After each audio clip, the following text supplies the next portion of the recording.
So I woke up this morning really nervous and really scared to open up and talk with you all because what I'm going to talk to you about today is such a personal topic to me, and it's about my personal struggle with depression and learning how to take care of myself. It's important for me to have that conversation because I've had so many conversations with a lot of my fellow colleagues in my grad program and with other grad students and with people who reflect back on their grad school experience and looking back and saying how tough of a time it is to go through grad school. And that's not something unique to the field of student affairs, but it is unique to the world of grad students, and I think many of us can relate to that. And so I hope that I just start a conversation here today with all of us. And so like I said, I was really nervous, so I'm going to take a moment selfishly to engage all of you all in a breathing exercise, just to calm my nerves and to hopefully allow you all to feel a little bit of relaxation today. So take one deep breath in with me, and hold it. And now release. And so hopefully if you walk away with anything today, it would at least be that when you get stressed out and scared or nervous or feeling a little anxious or down or depressed, just take a moment to breathe, because that has been such a huge saving grace for myself. And so now I want to just get into my story a little bit. And so when you think of self-care, what do you usually think of? I know there was a time when I thought of pampering yourself, really indulging yourself, treating myself. I thought self-care, treat yourself, right?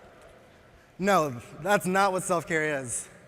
And the thing that really taught me that was my own struggle with my best friend that I can't live without right now,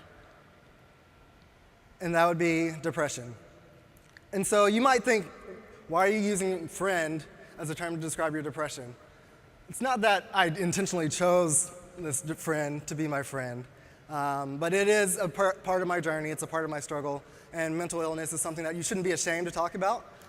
It's something that you should feel empowered to talk about and to share your struggle, because many of us do share that struggle, but we're often taught not to talk about it and not to share it.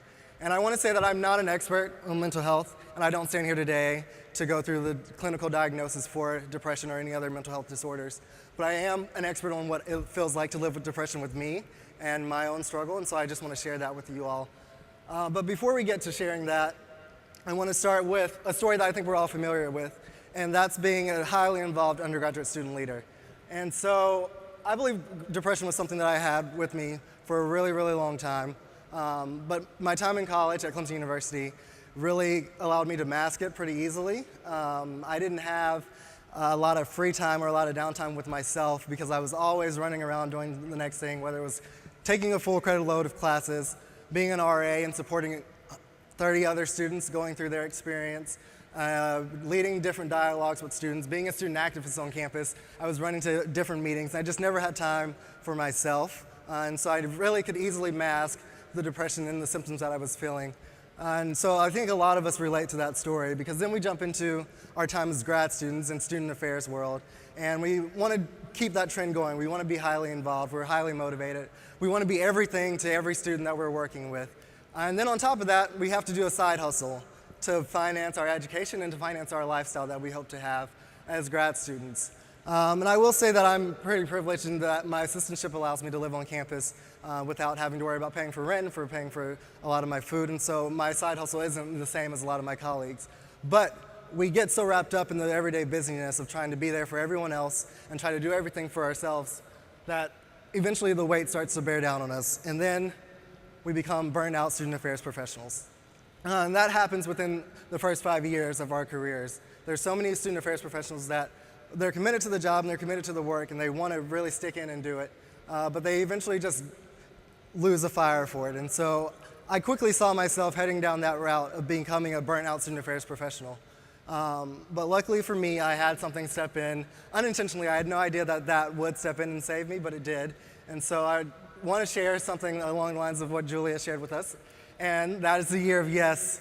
And so if you walk away from these sessions today with anything, it's no, you need to go pick up this book right away, because it changed the lives of at least 2 out of the 5 speakers here, and it definitely changed mine. And so on my way up to Maryland from South Carolina when I was about to start my graduate career, I decided, let me listen to an audiobook because I need something to entertain me while I'm driving. And it was the first time I'd ever done a long drive like that. And I just so happened to pick this Year of Yes And so like what was shared earlier, this is an amazing time for you to start saying yes to so many different opportunities. I didn't do that. I was in a different mindset. I went into grad school saying, I'm going to take a pause. I'm going to say no to more opportunities because I really wanted to focus on me as a student, and I realized I couldn't sustain myself in the same way that I did as an undergraduate student leader. But what I did take away from this year of yes was that you have to be able to lean on and ask for help from others, especially when you're struggling. And so when the semester kept going on and I started realizing, my time wasn't taken up by all the activities, I was sitting alone with myself more often. I was realizing I had this deep-seating feeling of alone and alienation and isolation, and something wasn't right. And so what Shonda Rhimes taught me was that it's okay to say yes to asking for help and support and guidance. And so I actually talked on the phone with my mom. It was one of the nights when I was sitting on my couch in the dark. Tears were streaming down my face, and I just told her how broken and how sad I was inside, and I just felt something really, really was off, and I didn't know what to do about it. And she encouraged me to go talk to a therapist, and I got into psychology, or with a psychologist, and really started to do the difficult self-work and to understand I'm not just feeling sad, I'm not just down for the day, but what I'm actually dealing with is depression. And that's a clinical diagnosis, and so it felt like a weight was being lifted off my shoulder because I realized, it's not just me, it's not I'm broken or I'm not fixable, it's that I'm actually dealing with my friend that I said earlier of depression and really dealing with a clinical diagnosis.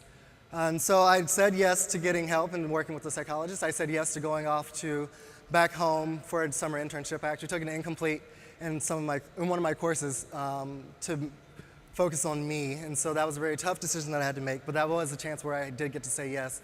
And while I was there at home, I realized that I needed to do something to instill a better sense of self-care because, like I said, I thought self-care was, let me go treat myself to a movie night or to a spa day or to something indulgent. And I realized, no, I need to put some structure and routine into my day, and I need to put some guidance into my life. And so I reached out to my own team of spiritual leaders that I crafted, starting with Bruce Lee.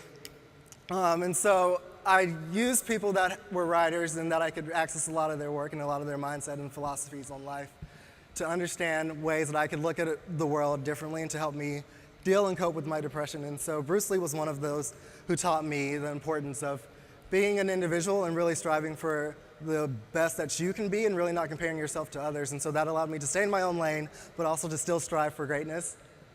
Next, I reached out to Dr. Martin Luther King Jr. and incorporated a lot of his readings and writings into my understanding. And he taught me how to extend that work for a greater vision of tomorrow into the world. And really, not the I Have a Dream Dr. King, I think we all know that Dr. King, but it was a letter from a Birmingham jail Dr. King who inspired us all to become creative extremists and to really have a greater drive for the world. You might laugh at this next one, but Mariah Carey.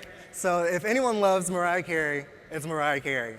And so she taught me the importance of loving yourself first and foremost, but always being able to strive for it and continue to take additional steps when the world has counted you out. And she's a great role model for that for me. And then lastly, getting back more into the serious realm with the Archbishop of South Africa, Desmond Tutu, who taught me the importance of extending that love beyond just yourself and really to the world, and with the values of Ubuntu that he embodied to help South Africa with the reconciliation of their racial strivings. And also just the joy in his work. And so he also has a book that I really encourage you to read about joy, and he allowed me to understand the difference between happiness, which was something that I didn't have a lot of access to given that I was struggling with depression, but I could still find joy and meaning in the world. And so I really relied on this team of spiritual advisors to help guide me throughout the way. And so I also decided, like I said, I needed more structure and routine in my life. And I did that by incorporating what I call spiritual nourishment and spiritual release in the mornings and evenings of my days. And so spirituality is not the same as religion. I will admit that I access spirituality through my Christian roots, but I believe it's something that's available to all of us, and that's just an outlook on life that you have. And so I would wake up reading from my spiritual advisors that I had. I would incorporate a meal in there because I realized, I'm not eating 3 whole meals a day, and I'm not eating the most important meal of the day, which is breakfast. And so here I would wake up, I would read, I would journal, and I would make sure to eat an intentional breakfast. But then I wanted to close my night out and end my day in a holistic way. And so I would have a spiritual release where I love to sing. I won't sing for you. My cohort mate knows what happens when I sing. He's sitting in the audience, and I'm not the best singer, but I love to sing. And so when I'm by myself, I make sure to end my days around 10 o'clock, and I just sing in the shower, and I really get to bed at a regular time, and I put my phone away so that way I can focus on me and releasing the way that I want to. And I want to close with another Shonda Rhimes character.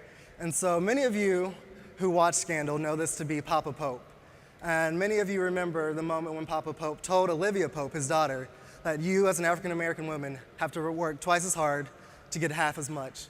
And I sit here today as an African-American male who has had that same talk with both my parents and with grandparents, and I can sure many other black people in the audience today can remember the time when they had that talk with someone. And so if you come from a marginalized identity, I offer today that, yes, we do have to work twice as hard to get half as much. But I want to offer a shift in frame in that narrative, is that because of the histories and decades of institutionalized oppression that we face, we carry decades and centuries of burdens and weight and just unrecognized and